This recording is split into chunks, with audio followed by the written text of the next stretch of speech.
Welcome everyone to another episode of the Macro Crypto Podcast. It's one of your hosts, Shane Mack. Ryan, you guys know me from the first episode. I know Shane's been pumping these bad boys out, but I know you guys might remember me from a long time ago. Joining again, this is that degenerate brother I was talking about in the previous video, but as promised, we're dropping another podcast video today, and we just want to go right into just what this overall feel is on the podcast. It's just banter between me and him, conversations, and anything is fair game in the crypto space. So let's just kick it off right and jump into, these bleeding markets, even though a little green today. Yeah, a little bit. I didn't really, I didn't even want to look today. You're lying to yourself. Worried it might be dipping a little bit more, so I actually didn't look too deep into it, but I did see, like we were just talking about, one of our favorite projects, Polkadot. I saw that one. I was Klima is taking a dump. It's bad. Within the last month too. Just awful. Yeah. I was thinking about it today. One of the worst performing assets I've been in during a bull market. Like, I don't know if I've seen anything correct as badly as that. Well, granted, it came out at the end of October. Right. But from its peak to where it's at now, that's probably down around 95%. I don't know. Oh, it's bad. Like from its peak, you're saying? Yeah. Yeah. I don't know that I've seen that something quick. that bad that quick. Yeah. Does that mean it can go back up that fast? So I'm in their Discord channel, and the total value locked is so much higher. I can't remember. I think it was maybe a 50% possibly, maybe 25%. I know those are two wide range numbers, but the total value they have locked in their project is a lot higher than what their market cap is for Klima. And obviously with the prices dumping recently, that's just continuously happening even more so as days go on. But so I find that interesting in that regard. And, I'm still a believer in, the carbon bond market being something for the future. Now, is Klima going to be that one that leads the way? I don't know. It's not looking good. I mean, well, my question first would be, do you know if there's any other direct competitors in their niche? Not that I'm aware of on the blockchain currently. Right. But obviously there is other ways I was listening to one of their AMAs recently, and there's other ways that to get carbon offsetted for companies. Got it. That won't be direct that will hurt the Klima. Got it. DAO basically. Okay. But the future's bright for maybe a long outlook. But currently, right now, maybe it's a great time to also jump in if you haven't even haven't seen Klima. Yep. And I would highly recommend you do your own research on it, because obviously, it's not like we aped in, but we jumped in pretty quickly, right when I did first. Foremost. And I do remember, when it actually dropped and you could claim your Klima and stake it. I remember the price was somewhere around $2,000, something. Well, when I first got in, it was even before Klima went live. Yeah, and it was at just under 1,000 at that time. Yep. And even before that, you were able to use Alchemist to Copper Fair launch. Yeah. Basically get Klima. We've seen a few YouTube influencers talk about that, and they utilized that. So that also could explain the dump a little bit as well. Right. So much people had so much Klima early on. All those people were in profit. Yeah. Just unloading it. Because I think it was at that time you could get it Klima for 35. Yeah. So they're still in the profit. Yep. But, where Klima goes from here is anyone's guess. But it is a rebase token if you're unaware of that. Mm-hmm. We will have chats that primarily focus on rebase tokens, like Olympus DAO is another one of those. But this is just a free talk. We're not really want to go too much in a deep dive into. We could go real deep into Olympus and Clima and what exactly those are and their stable asset that they're aiming for. But essentially, I feel like the thing that catches a lot of people's eyes with those two projects and then Wonderland Time and all these variations of it is the crazy staking APY.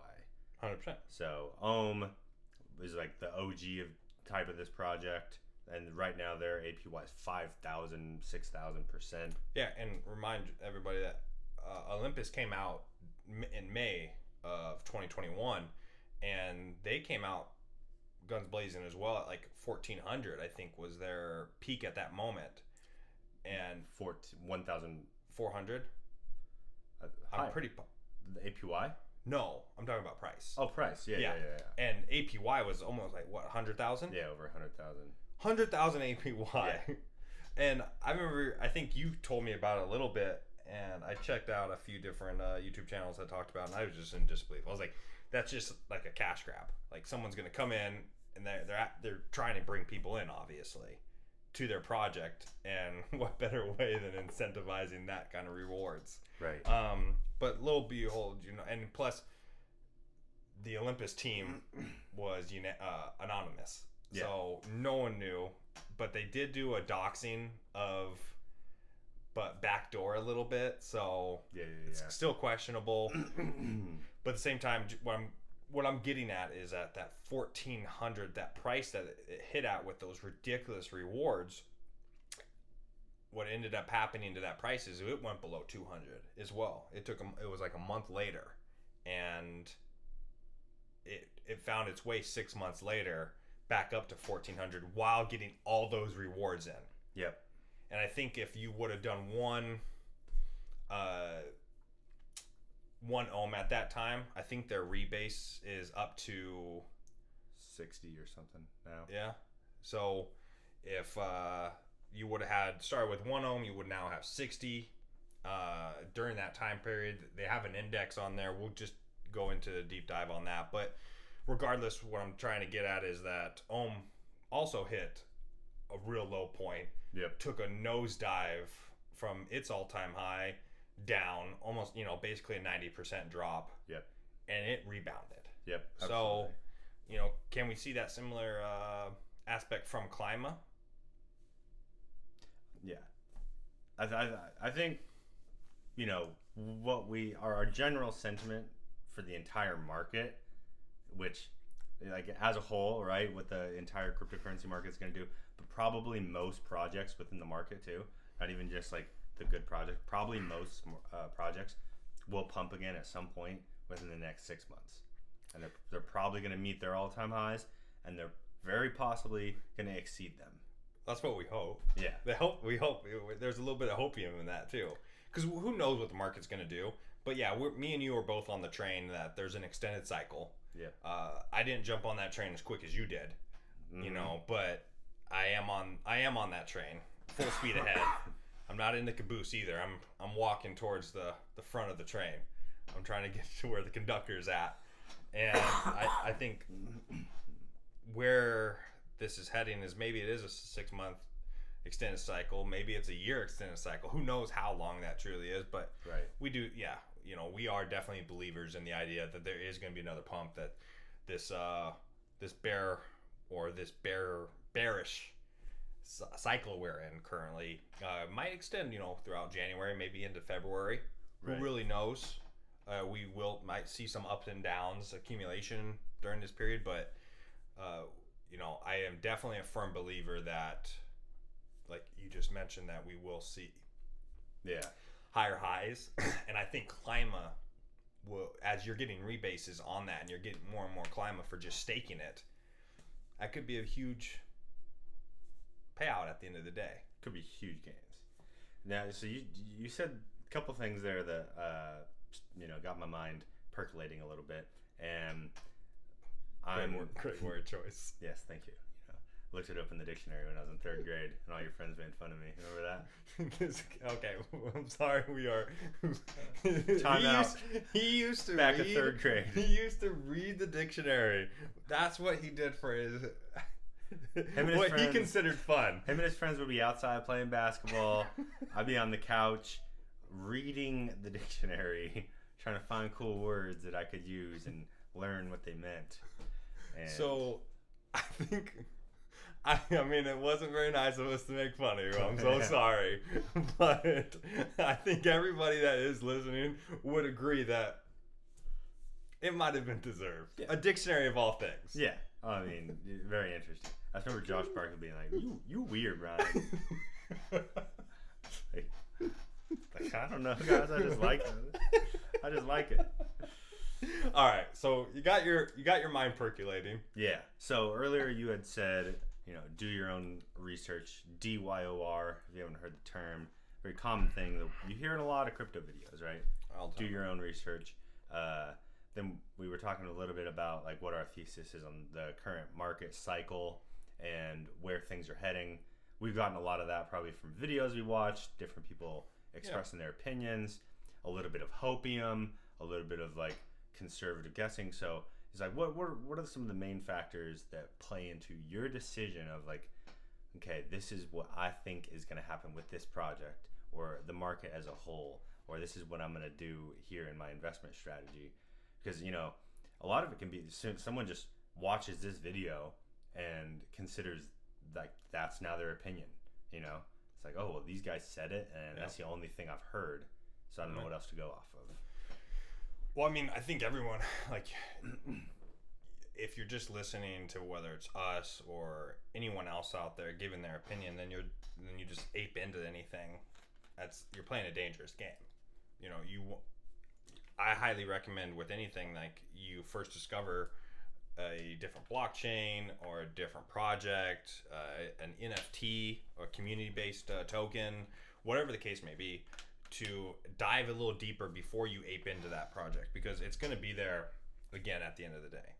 And if you're trying to ape in because it's mooning, you're getting in at the wrong time. Right. So possibly it can continue going, but you're going to be playing more of a dangerous game if you try to do that every single time. You're going to be caught holding something you don't want to hold. Especially, I'm just saying, if it comes to tokens that are mooning, just on a whim, right? They're also more likely to correct a little quicker than others. Mm-hmm. So, you can go catch that wave and ride that wave as well. There's so many different factors, but when I'm mentioning like doing your own research, going to see what, that project, that platform, that token, that NFT, the community, what is it really set out to do?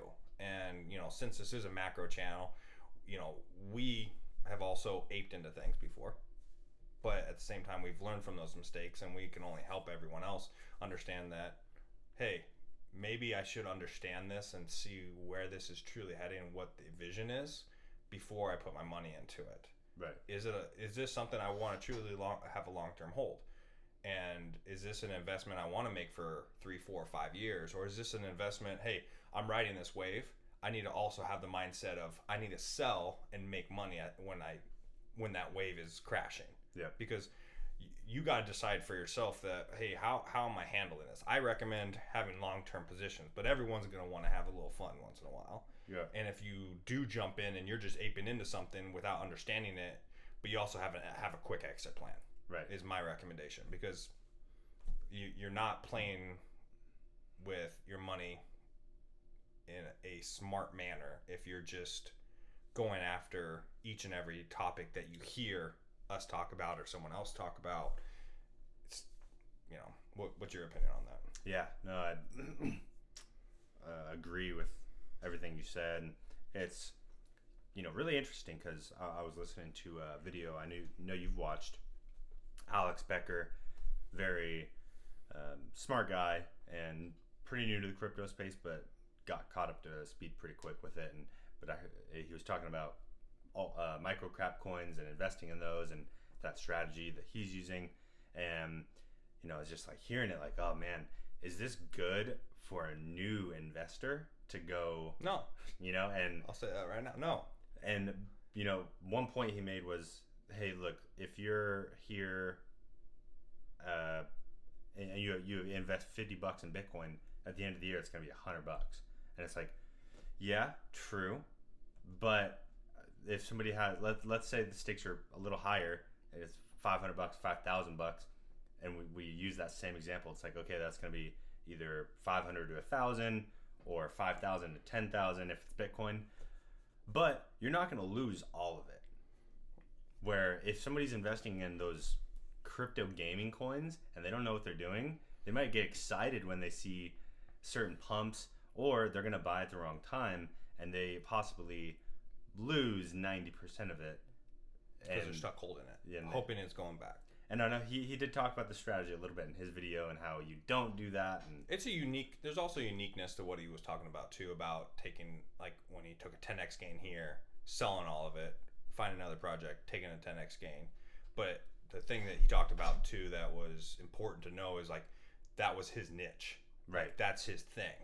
He understands that. He does all that research into that. Yeah. You're not just aping into all those and just hoping for the best. Right. The thing I disagree with is about the whole idea of Bitcoin. If you are going into this and you are like, hey, I just want to get into for a year and get out. Okay, maybe, and you want to gamble your money. It's like, you're betting on a team to win a certain game on a Sunday. Taking a gamble that this is going to work out. And if it does, okay, take that money and let's gamble it again on next week. Right. But, what we want to have is an outlook on the understanding of like, hey, those long-term holds, what's going to be here down the road? And that's, creating more wealth for yourself at the end of the day. And that's just going to be a continuously kind of harping on that over and over. And it's going to be like a broken record. But that's where you create wealth for yourself long-term. Because eventually, if you try to play that game where you're always trying to find that next token, even if you're having success, there's going to be a time where you might get caught. Right.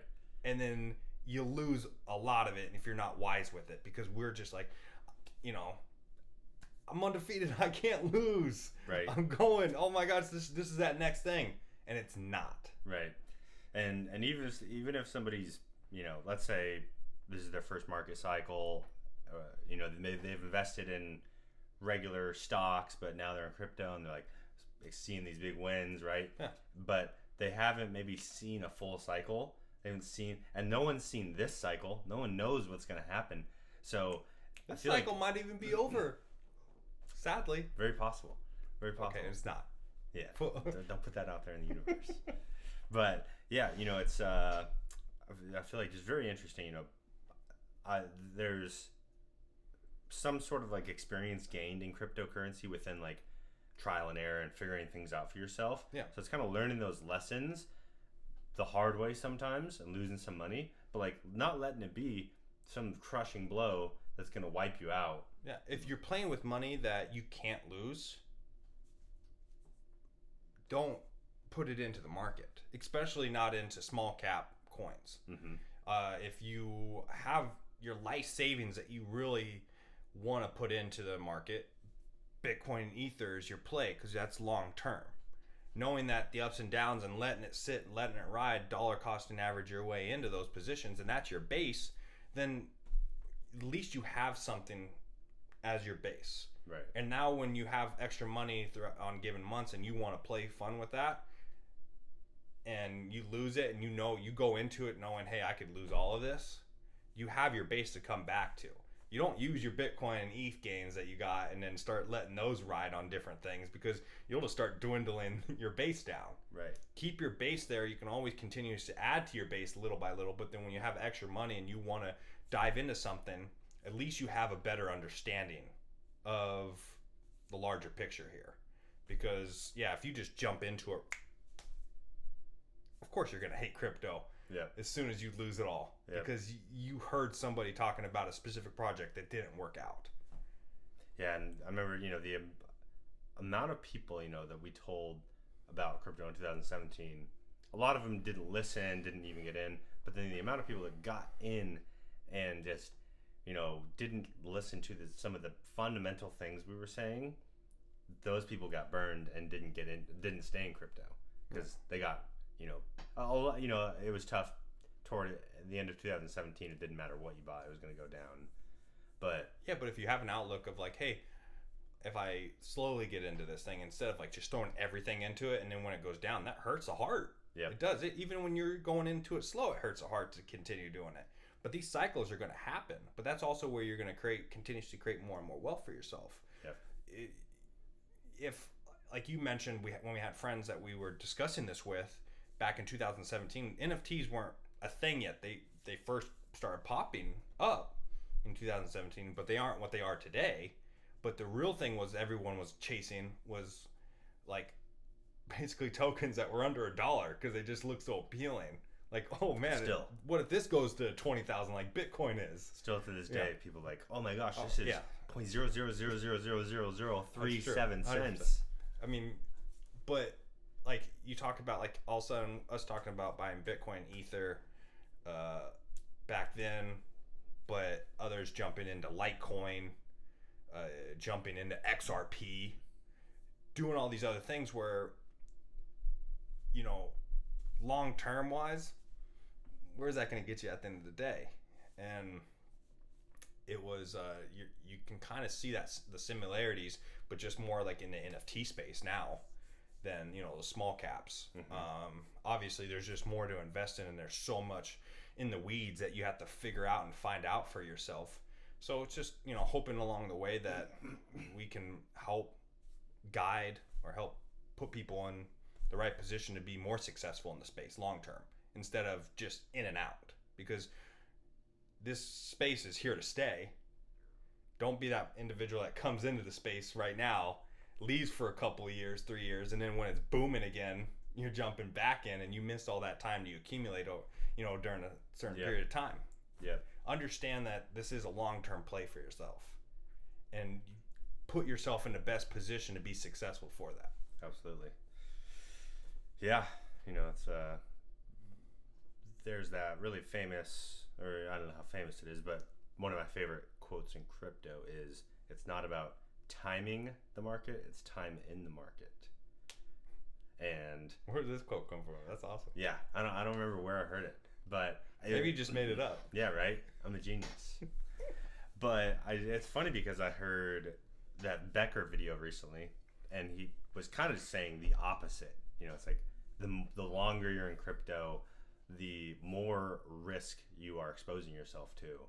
And I was just like, wow, that's like such, like, of course, like for bigger, faster gains, like his whole thesis, sure, do your thing. But like for someone coming in, time in the market is like, if you were what you were saying, if you just come in with a 5-year, 10-year vision, like I'm just going to put this money in, it's going to be worth more in 5 to 10 years. You buy those blue chip projects, Bitcoin, Ethereum, and you're just like steadily investing over time, that money's going to grow. Yeah. And it's of course not financial advice. We're not financial advisors, and no one knows what's going to happen in the market, but there's so many indicators and things pointing to how Bitcoin and Ethereum are not only here to change the world, but just here to stay for the long term. Yeah. And it's such a unique position for anybody that's new into this, but also that's even been in the space, to kind of get yourself back and realize like how early you still are as an adopter to this whole space.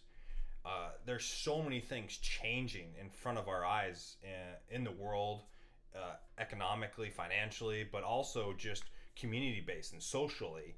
And a lot of these networks are the forefront of that. Mm-hmm. So, give yourself an opportunity to be there at the end of the day and allow yourself to learn along the way, and not just, just because someone's saying, hey, jump into this. No, go do a little research on it, learn about it, understand it, and you'll be better off because of it.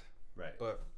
And that, reminds me of interactions with you sometimes, where I'll bring up a token or bring up an NFT project, and I said something about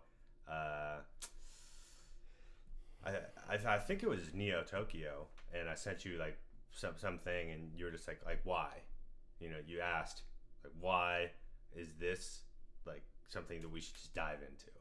No, it wasn't the Neo Tokyo. It was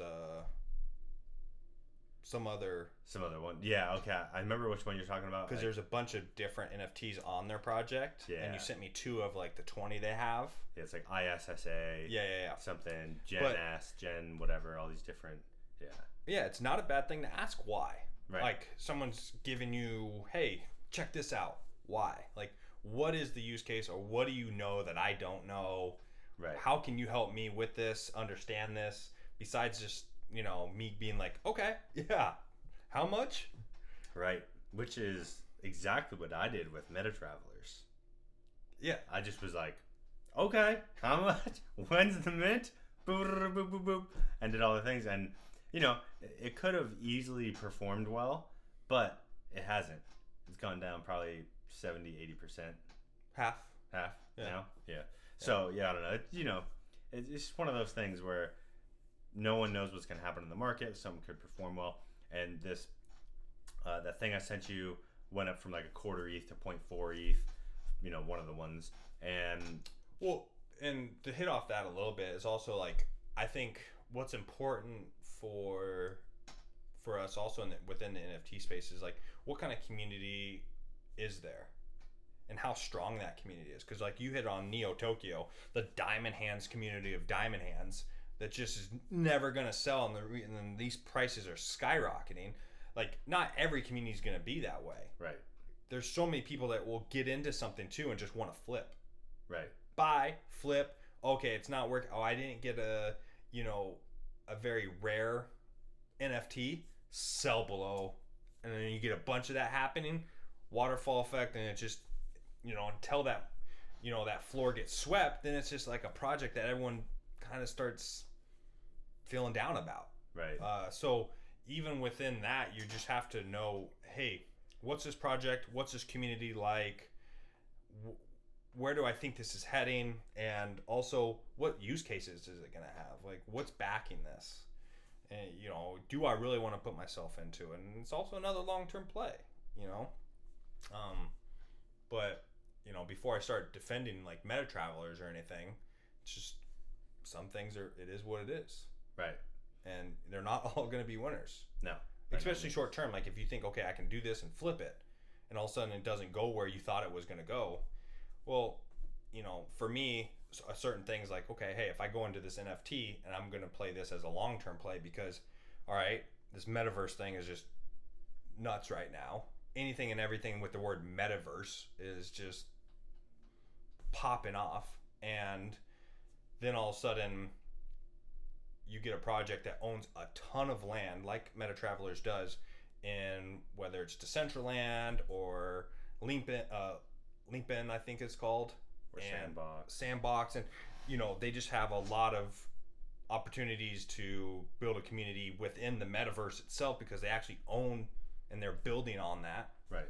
But so maybe that is a long-term play if the Metaverse comes to fruition for what everyone thinks it's going to be. But right now, no, it's it's not the most attractive art compared to a lot of other projects, so therefore it's not getting what the community hoped would happen right off the bat. But doesn't mean it's a dead project either. Right. Because possibly there is some use cases if you build tokenomics around it within the community, and you're able to do a lot of things that like these other projects like Neo Tokyo is doing, because Neo Tokyo, their first citizens are getting what? You were telling me last night about these rewards for staking, correct? Yep. In bytes? Yep. Yeah, and Season 1 citizen earn bytes, different amounts, anywhere from 2 to 15 bytes per day. Bytes are worth like $100 right now. And you got a couple of the outlier citizens, right? Yeah, Season 2 outer citizens. Yeah, and I mean, it's like within that, figuring out what projects are going to give you value long term, and if you're trying to get in and flip, you better do some real good research, because you're going to get beat up along the way if you don't. Right. Especially in the NFT space, in my opinion. Yeah, absolutely. And I feel like some of it is who you getting your intel from? Is it someone you really trust? Is it someone that is making a lot of money? And if they are making a lot of money and you trust them, you trust that they're gonna give you their best info. Yeah. Cool. If it's some random YouTube personality who could just be getting deals on the back end to promote some stuff, and they've just got free NFTs. Whether that's with tokens too, or NFTs. Like, oh, I get a whitelist spot here, giving them out to everybody. Go buy this project. Like, how reliable? Like, I'm just gonna go get whitelisted everywhere and see if I have an opportunity to be the next Bored Ape Yacht Club. Yep. Like, it's not gonna help you long term. Right.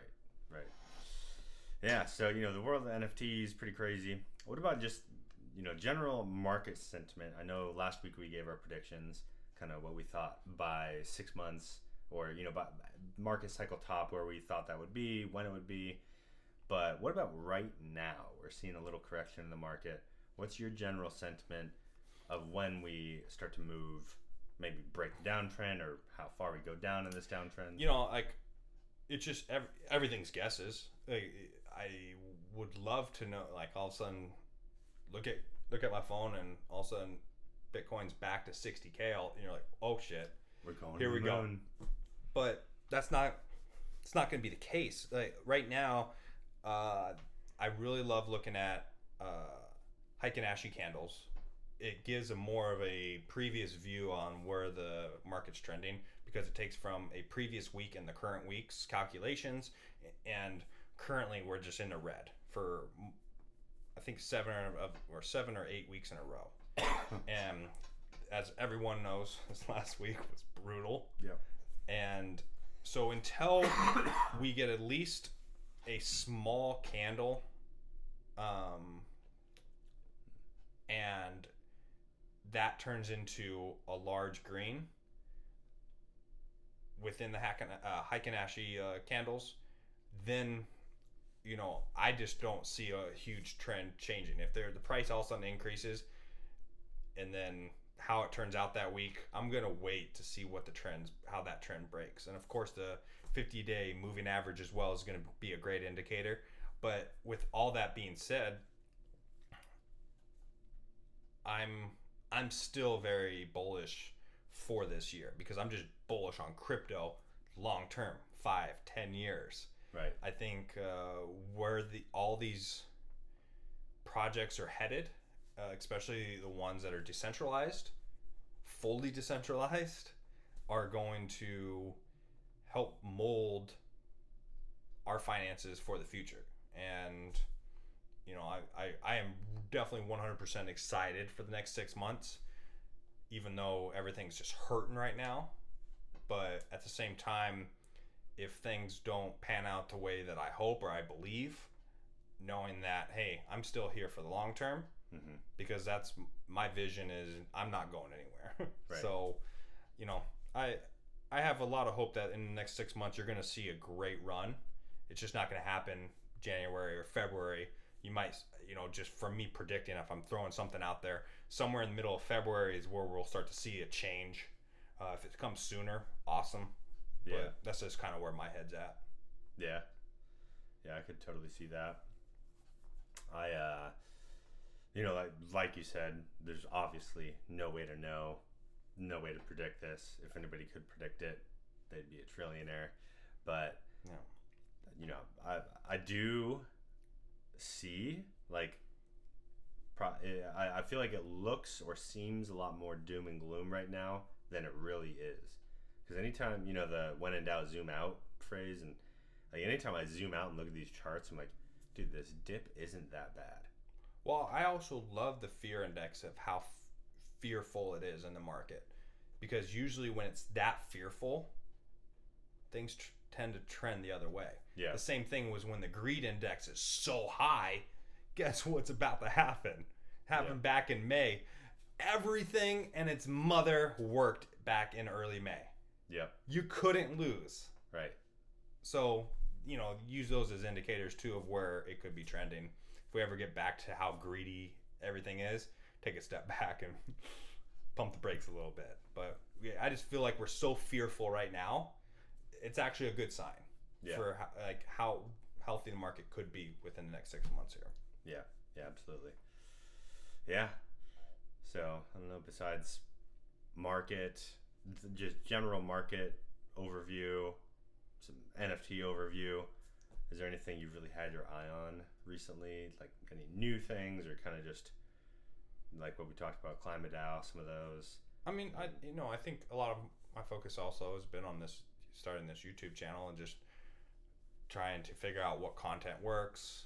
I could be really useful for anybody that does come across this video and last it all the way through and they get to this part of the conversation. Throw some intros our way. Help me out.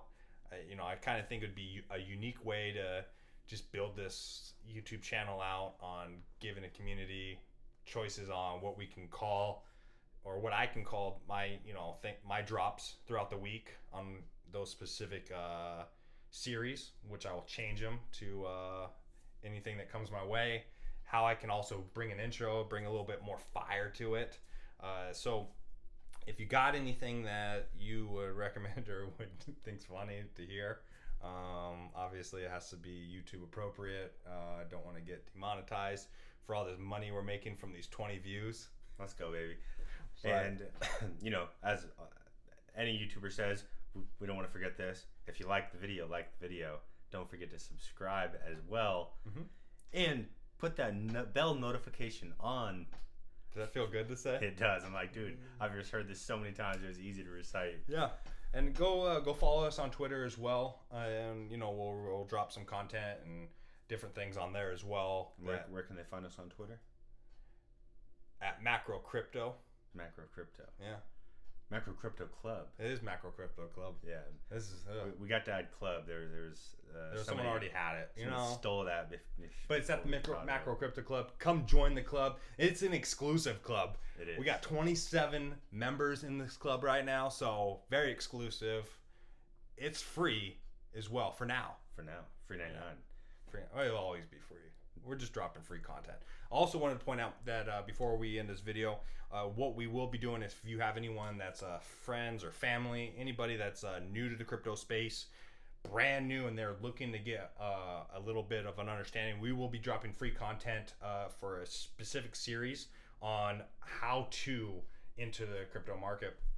And whether it's a quick 5-minute video on security tips, quick also 5-minute video on using centralized exchanges like Coinbase, Kraken, Gemini, Binance, all these different exchanges, and just having a lot of videos that they can just binge right through, and gives them and we'll give them step by step on how to use each of the different tools within the marketplace. So that way you have somebody that you want to get into crypto, and as a complete noob, we will help them out, have free content for them to and have a series to go to right away. Absolutely. And then if you guys have any questions, anything specific on anything we did talk about, or maybe something we didn't talk about, make sure to drop a comment or hit us up on Twitter, comment there, and let us know what you'd like to hear us talk about, so we can dive into that if it's relevant and pertinent to things we're familiar with. But other than that, I think that does it for episode number 2 of the podcast. Let's go. We'll be dropping bombs this week on content wise, or at least I will be. This degenerate over here, I got one video this week. Super wild card. He got one. Yeah, he says he's got one. Who knows if it will actually come? Maybe two. But you will get 5 from me on a daily basis. I hope you guys enjoyed this chat we had today. Until next time, see you guys.